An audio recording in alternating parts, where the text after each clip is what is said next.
our planet is really bad shape. I think from now on, every product should be sustainable. Every action that you do should be, you need to give a shit about this planet. I mean, we live here. So this is a must. It's not a trend. It's a base of every new product from now on. Not only for me, for everybody.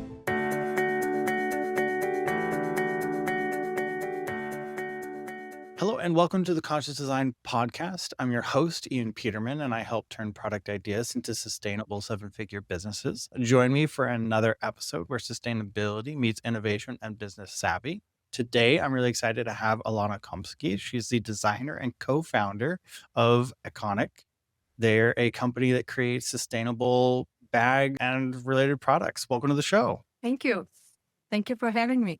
Nice to meet you. Yeah. And you did Well, thanks. you did it with the names. I know. Perfect. Nailed the names. Well, let's start a little bit about how did you, and I know your co-founder is your brother, what got you guys to decide to launch this company and get into sustainable bags? And so I designed bags. I go 2 decades ago, 2 decades back. I'm designing bags since I finished my degree.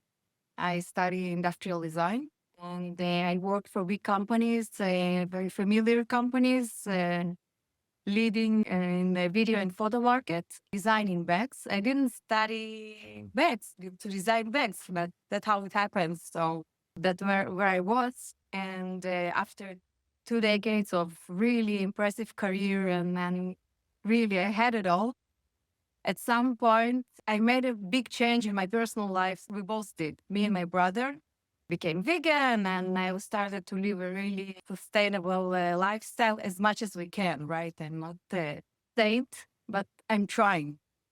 So like 10 years, I was doing good in my personal life, but still faking in my professional life because I was designing bags made of leather, and the whole industry, the real industry, the big shots. I mean, sustainability is not something that they really care about because it's usually not financial. It's a waste of money. Manufacturers doesn't like it. Suppliers doesn't like it.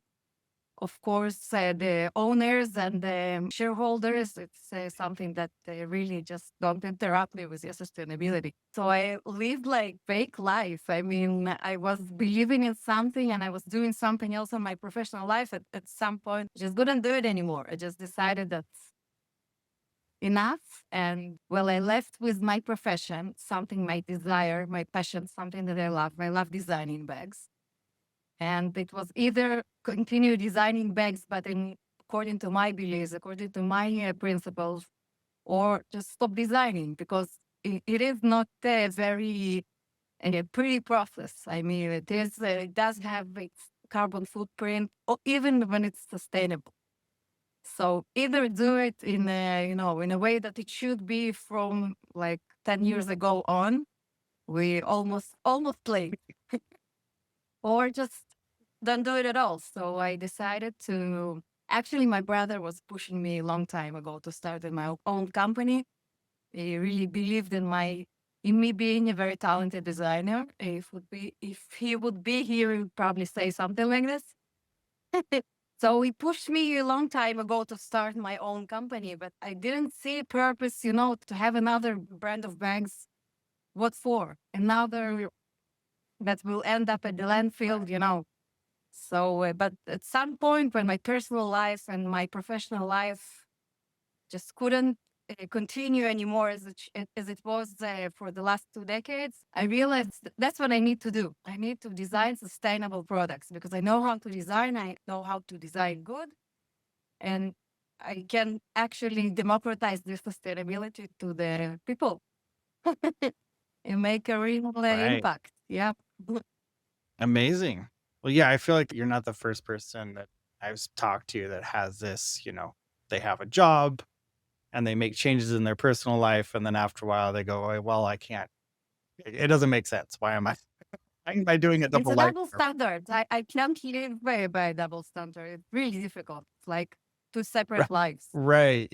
You can do it for a while, but after a certain point, like you said, it gets really hard to separate the two. and be able to keep doing that. Let's talk about the bags that you work on, right? Your bag collection now that you have. And there's a lot of ways to become more sustainable. How have you gone about making bags that are, like you said, typically very not sustainable focused at all? How have you gone about doing that, making them more sustainable? Okay, first of all, I haven't found the formula that says the bag will design the product in this way and it will be perfectly sustainable. There's no Me such either. thing. I'm still looking for it. Let me know if Yeah. you find it. I'll let you know. And it's a trade-off, if you go for recycled materials, there is a footprint. But then you use the waste, the plastic that we already produced, you give it a second life. If you use a biodegradable material, they less durable. They're more expensive and they're less affordable to the mass market. Every decision, it does have its own impact on how it is being sustainable. And also it's a trade-off. But I decided that I will have these, guidelines. First of all, I do a minimalistic design. This is who I am as a designer. I always I was more excited about minimalistic Japanese design. Don't like, features that doesn't have any function in them, that they're just only for fun or for marketing details, marketing features. And this is something when you work in a corporate and big corporate, doesn't exist. You cannot do minimalistic because you need to do something that will sell. And when you do like two big collections every 4 months, you need to reinvent yourself over and over again. That's the way. You just throw up all the features that they really don't need, the end user doesn't need. You put it on the products so they will have something new to buy. So this one, I decided to drop this principle. So my bags are really minimalistic. I mean, every stitch and every line, every pattern is there with its own function and not just for, for looks. Mm-hmm. I use sustainable materials in this area. I really play sometimes it's biodegradable, sometimes it's recycled. It's never like a little green blanket that we cover ourselves to say that we are sustainable. It's always full 360 degrees sustainability as much as we can. We're also a small business, family business. I have less approach to the manufacturers that do actually more sustainable materials. And for me, they're much more expensive for us as a small business. So we do have like million obstacles on our way, but it's like, don't do sustainable. That's what the world trying to say to us. But for me, it's clear that this is the way. So sustainable materials, biodegradable, recyclable. Our bags are very lightweight. Lightweight not only because it's not like outdoor backpacks that you really need to go with it, to climb mountains or long treks. That's not the reason. Actually, I do functional fashion. It's not even outdoor bags. It's just fashion, but it's a functional one. So they light because eventually when you stop using your bag, it ends up at the landfill. Whether you put it in a recycle bin or just in a trash, it doesn't matter. So if they're like 3 times less heavy or lighter than our competitors in each category, so it's like for every backpack that you buy or bag, shoulder bag, messenger, whatever that you buy from a competitor, we can make 3 of them, 3 bags. So let's say less waste. This is another principle. And I believe in honest design. I think design must be honest if it wants to be good. And honest design doesn't use marketing features, doesn't use useless, extra pockets, extra padding, extra. For example, our shoulder straps, they're not padded because after 20 years of doing professional harnesses, I realized that for your day-to-day use in urban environment, you don't really need this foam inside your shoulder straps. But it's still there because it sells. Right. Minimalistic materials. We also we're carbon negative. This is important because we plant trees for every single bag we sell. We work with a company that plant trees and actually we're able to clean the air up to 250. I'm not sure about the number, by the way. That's okay. Don't get me on that. I think it's, yeah. So we also do that because as saint as we can be, it's still this process, production, manufacturing, shipping. It takes energy. It's a footprint we cannot ignore. Right. Well, I imagine having a lighter product, it's shipping less stuff, just a less weight overall makes it reduces a lot. For example, this is a bag, this is a pouch. All the packaging is really compact. And that's another reason. I mean, that's what I meant by saying 360 degrees. We're trying to be sustainable all over, production-wise, planning, patterns, graphics. Our packaging is not coated, it's recyclable, it's only one color, printing without harsh chemicals. Okay, there is a price for that too. For example, for gentle fabrics, for biodegradable fabrics, you can't wash it in a washing machine. From the other side, we don't suggest to do it for any bag or shoes, or because it shortens its life circle. So a little bit of different care. I guess the care instructions also. you need to care, you need to take care of the stuff you like, you know? The planet, let's start with the planet, animals, why not? And also your bags, stuff that you buy, especially if you bought it for, it's not like, I mean, the fast fashion really ruined us all. So people don't really care about the product they bought, the t-shirt they bought for $10.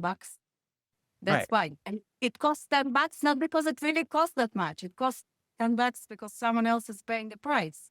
Either the worker in Bangladesh or whatever, or the planet. Or the planet. The planet takes a lot of those. The planet always pays the price. Yes. Yeah, it always gets the price. It always pays it. So you mentioned you use different materials. I would love to get your thoughts on, because many people have different opinions as to what perfect material is, but you've worked with more biodegradable versus more recycled. Do you have a preference? What have you found in playing with all these materials that you think of as a designer and with these bags? That's exactly what I found. I told you before. It's a trade-off. There is no perfect material. Some are more suitable, for example, for our European clients. There's a lot of rain, so we use more rain-proof materials, for example, so it's more synthetic fiber. From the other hand, biodegradable, they also work. I have a client in Amsterdam that keeps on convincing me that it's waterproof. The biodegradable bag that's made of wooden pulp. It shouldn't be, but it keeps on convincing me that, listen, I was in heavy rain, it works. Hey, it's your host, Ian. I'm really glad you're enjoying this episode. I absolutely love highlighting amazing brands and founders for the awesome things they are doing. I've helped hundreds of entrepreneurs and businesses like yours turn their boldest ideas into powerful, purpose-driven brands. So if you're serious about building a brand people love, like our guests and clients do, and one that you're proud to stand behind, I invite you to dive a bit deeper with our book, Conscious Design. Inside, you'll discover the exact framework and steps we use to help entrepreneurs like you turn purpose into a powerful, impact-driven brand. A brand that stands out, attracts loyal customers, and drives sustainable growth with social and environmental responsibility woven into its DNA. Grab your copy today. You can find it on our website, consciousdesignhouse.com, or just find the link below in the show notes. Enjoy the rest of the episode, and don't forget to like, subscribe, and share.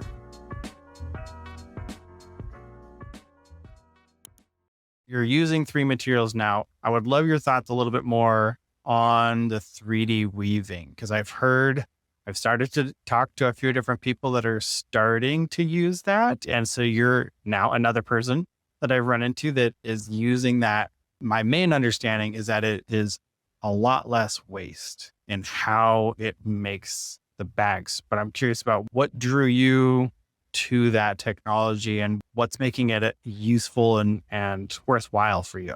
Is the big idea. Actually, I started to work on such a project many years ago with the company I was working for. It was very successful, but it was a very successful as an academic, more conceptual project, because eventually it's very, very expensive, still very expensive to make the whole bag knitted. I decided to use knitted material out of 2 reasons. Main reason. First of all, it's 100% recycled, which is like reusing something, the trash that we already produced. And also, once it's knitted, it does get this 3D dimension, reduces processes like I don't need to pad parts and I don't need to reinforce some parts to be standalone, because this knitting is making like very constructive fabric, very constructive textile. That's the idea. I'm not doing the whole bag made of, like thread goes inside the machine and there is a bag coming out of the other side. Unfortunately, I wish, but this is not for small companies yet. The process is very, very expensive. I'm sure we'll get there. We are going there. It's like the technology is already very feasible, just a bit expensive. Right. So you're using it just in part of your process because, like what you're saying, you're able to combine some parts together basically and using I'm this. using it And then, instead of main fabric. So the whole external okay. material is 3D knitted. As I said, it does reduce some processes. Like instead of 20 stations in the production, it goes only 10. So it's less energy, less time, less upfront. It's also very important. It makes it easier, faster, lowers your, I mean, not necessarily a lot cheaper, but it does make your process a lot easier than in No, it's manufacturing. not cheaper at all. It makes it much more expensive because Right. I am one of those designers that manufacturers doesn't like. Because I asked it to be recycled and I asked it to be without chemicals. And we are so used to, for shortcuts, to use, I don't know, petroleum for our creams, for our faces, and because it's easier and cheaper, and it's very difficult to educate also the industry. Very difficult. Right. That actually fits perfectly into what I wanted to talk to you about next, which is, your customers and the feedback. I know you have your one in Amsterdam who's very much working on getting you to see that it's waterproof and agree with them. But how have people reacted and how have you handled kind of, especially with the material that requires a little more finesse and gentle care?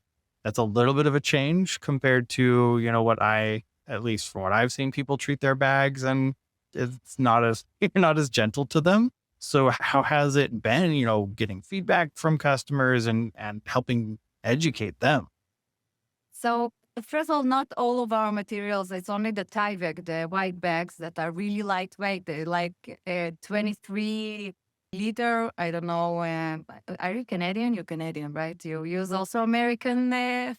We use all of it. I'm based in the US, but I've used it all. If you want. So 23 liters. 23 liters is like a day pack, a very nice day pack. Weighs only 350 grams. Imagine that. So it is gentle, but not every material that I design with is gentle. Some materials, my kid is using one of the bags made of wood pulp since the third grade, like 4 years already, and is a kid. The bag is working hard. So Yeah. Yes. I do, all the products are durable, highly durable. There's one collection that needs to be treated better, but I think every product that you buy, that's what I try to educate my customers, especially those who I meet in person, because we sell a lot online. And in some places, for example, we solve the to drop principle, so might be not interested yet in sustainability, unfortunately, but they like the design, so it works well there in Korea, in Japan.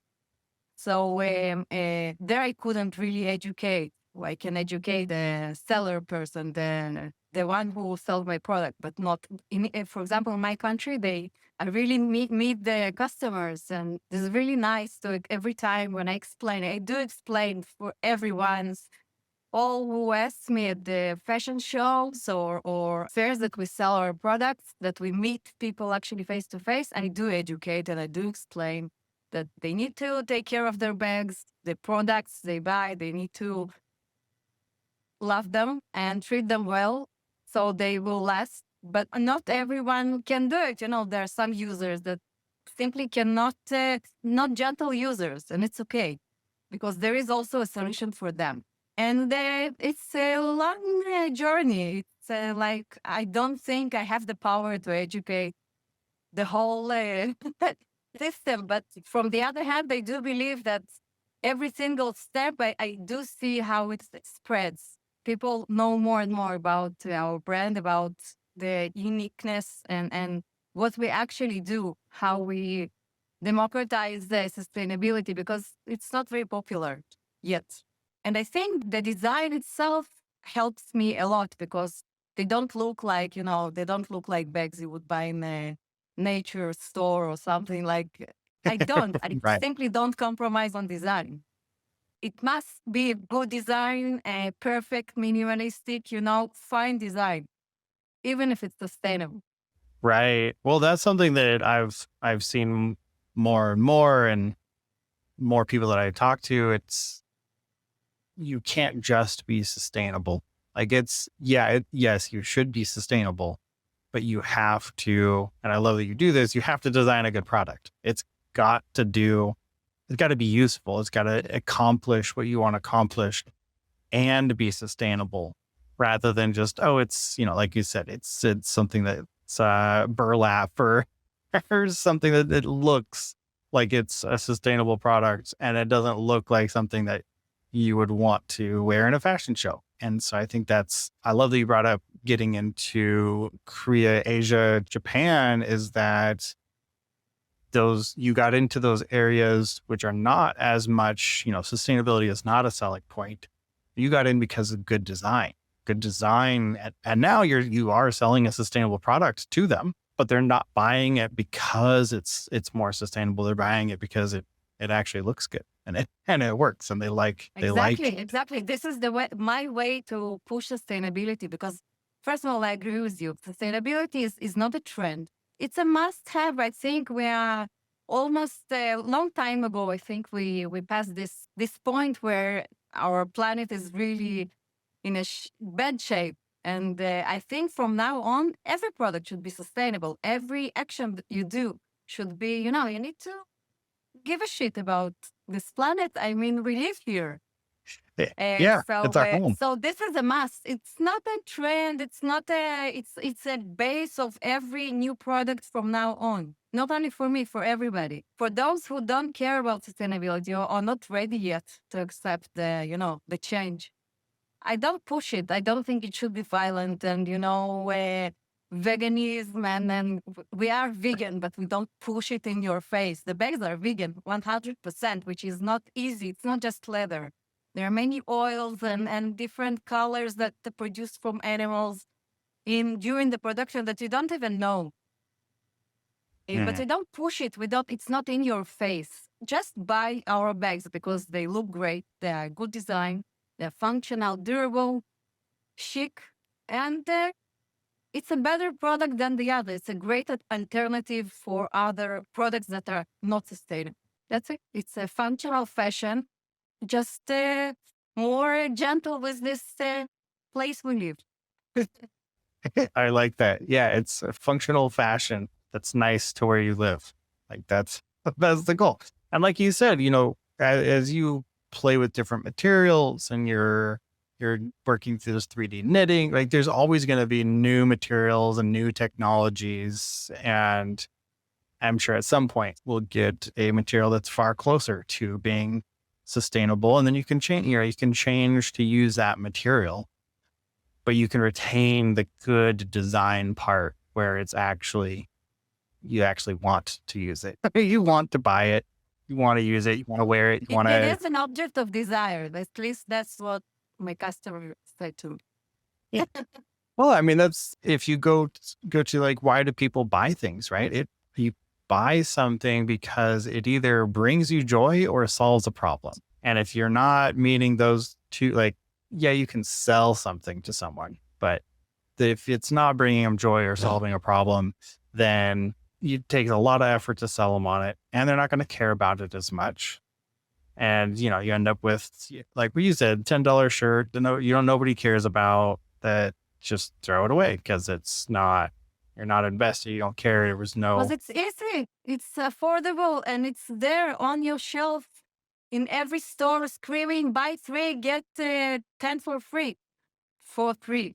oh, And you great. don't need the t-shirts. You need only one.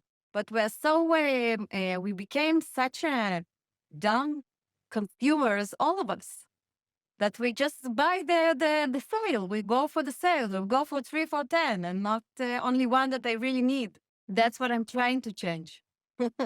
Yeah. And I think it's definitely a behavioral change too, right? As you said, we are all used to, I'll just buy 3. I'll buy 3 bags and yeah, they'll fall apart, but I'll have 3. So it'll, that one purchase will last longer, but really you're just burning through 3 bags that aren't lasting very long. And so I think I appreciate people like you are going, hey, here's how we can change that. Let's think about what we're buying, buy something that lasts longer, take care of it, learn how to, make sure you're taking care of it properly. And then you get a long life out of it. And even if you're not perfectly sustainable in the material, if it lasts a long time, then you're going to get more sustainability out of it too.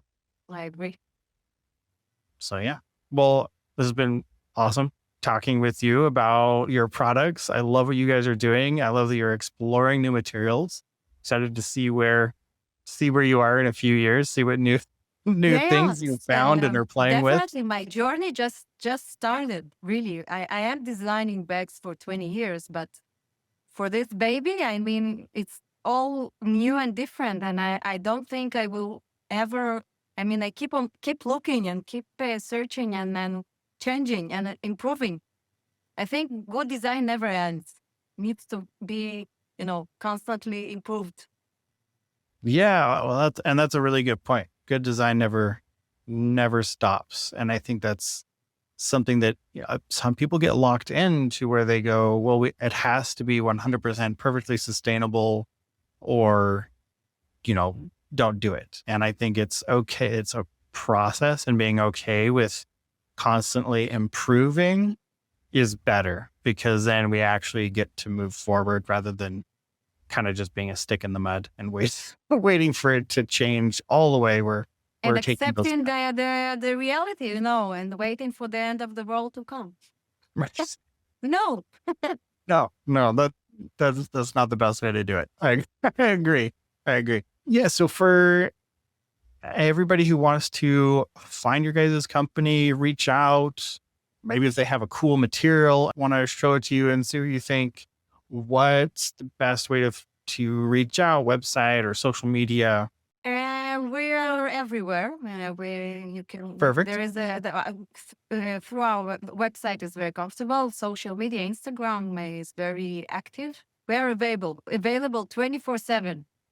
Always open. Always open. Perfect. A real startup. We're a fashion startup. Perfect. Well, for everyone listening and watching, there will be links in the description. So as she said, talk to her, reach out anywhere, all the time, and they'll be available. And yeah, I really appreciate you taking the time to record this and be on the show. Thanks for being here. Thanks for having me. It was fun. And that wraps up another episode of the Conscious Design Podcast. If today's episode inspired you to bring your product idea to life and turn it into a sustainable 7-figure business, visit petermanfirm.com or click the link below. Your ideas have the power to change the world, and we're here to help make that happen. Thank you for joining us, and I'll see you on the next episode.